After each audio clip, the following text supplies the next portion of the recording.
Thank you, everybody. Thank you, Michael. Thank you, Steve, for those kind words, and thank you all for being here tonight. I've prepared a presentation, which is a little bit different than the book. It's different images, different text that we're going to have here, and if there were a name, it would be The History That They Don't Want You to Know. How the scientific community, archaeologists, theologians, and mass media have been feeding you misinformation. So without further ado, this is the Future Esoteric, the Unseen Realms presentation. There's going to be a lot of information in this presentation that might be upsetting or create cognitive dissonance. I just want to be clear at the beginning, and all throughout my book and this presentation, that love is always the answer, no matter what the question. We've all heard the saying that truth passes through 3 stages. First, it is ridiculed. Second, it is violently opposed. And third, it is accepted as self-evident. We can come to understand this subject matter without becoming angry or fearful. Or if you want to disregard everything I tell you, that's also fine. I won't be offended, and I'll still be your friend. After all, my motto is believe nothing and question everything. The information that I cover are the esoteric subjects, those that are not recognized by the scientific community, archaeologists, theologians, or the corporate-controlled mass media. The literal definition of esoteric is a kind of information that is understood by or followed by a select few who have access to special knowledge. The esoteric study was the impetus behind the mystery schools in ancient Greece. We don't have anything like the mystery schools anymore, or do we? What is not said also speaks volumes. Remember, if the modern institutions of today didn't ignore these subjects, they wouldn't be considered the esoteric.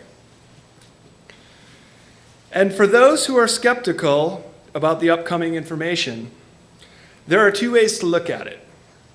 First, if these subjects can be considered true, then they will completely rework the way we regard ourselves on Earth, our global civilization, and our place in the universe. Or if you reject them, you can view this information as modern mythology. And what I'm discussing is merely the zeitgeist of the age that we occupy today. Either we are touching on the greatest discovery since fire, or the richest source of mythology since the ancient Greeks. Either way, these subjects deserve to be recorded in this modern age, and that's what I've set out to do. We're going to go back one. To codify and document esoteric subject matter, it was necessary to plot at least 3 data points containing the exact same information. The data points get stronger over time when the same information matches up. Given the fact that all disinformation involves some degree of truth, the next step was to rigorously check the links to see if any of this info could actually be independently validated. Subjective intuition also factored into the process of writing about these esoteric subjects. The ordinary narrative is what we all perceive to be real. It's what we all know and the media tells us is true and everything else. But it is the alternative narrative that truly stretches the bounds of reality. Remember the movie The Matrix when Morpheus says, "You take the blue pill and the story ends." You wake up in your bed and believe whatever you want to believe. Then Morpheus presents Neo with a red pill, shown in the other hand. You take the red pill and you stay in Wonderland, and I show you how deep the rabbit hole goes. After a long pause, Neo begins to reach for the red pill.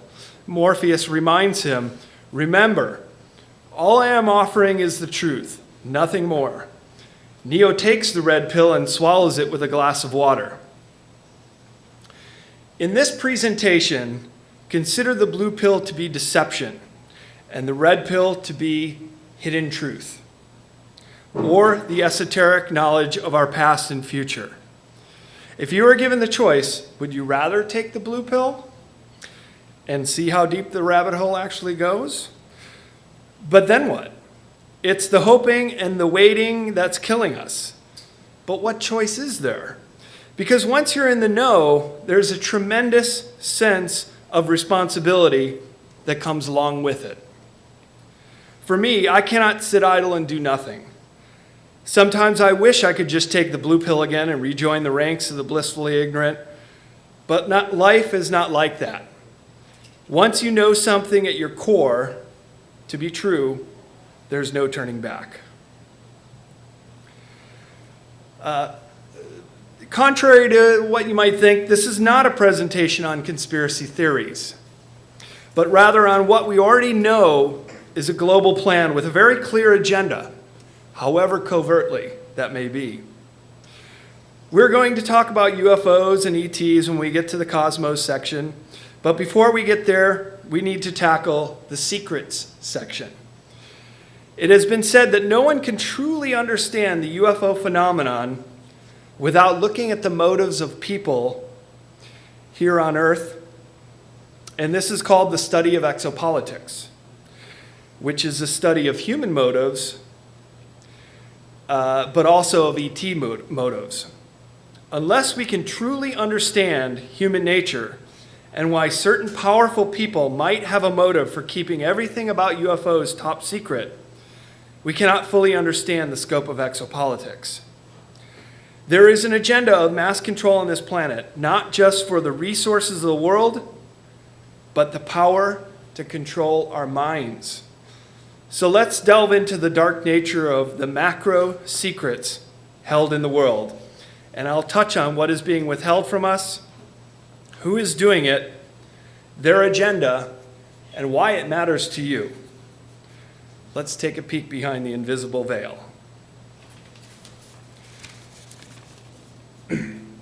We all know the internet is a complete game changer, and in many ways, this book could not have been possible without it. If the contents of this book and this presentation are true, it also presents a new dilemma, and that is, what then is our reality? For the purpose of this argument, we'll call everything that we have been told the big lie. The big lie is an attack upon reality. It undermines and dissolves reality until that reality just collapses. The big lie is very potent, and lately it is more and more difficult to counter. The power we need to counter the big lie is to have a true understanding of ourselves. The individual nature of our existence is the spiritual dignity of the human being. To deny the spirit of the individual and instead focus solely on materialism is to become trapped in the big lie. If we want to understand the nature of truth, we need to have incorruptible wisdom. We need to develop a new kind of human wisdom with all its varied aspects. To counter the big lie, we need to have a true picture of the threefold human being.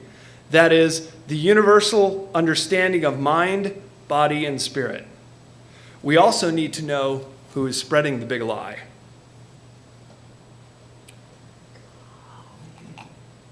The first casualty of war is truth. At the core of Sun Tzu's Art of War is that acknowledgement. All warfare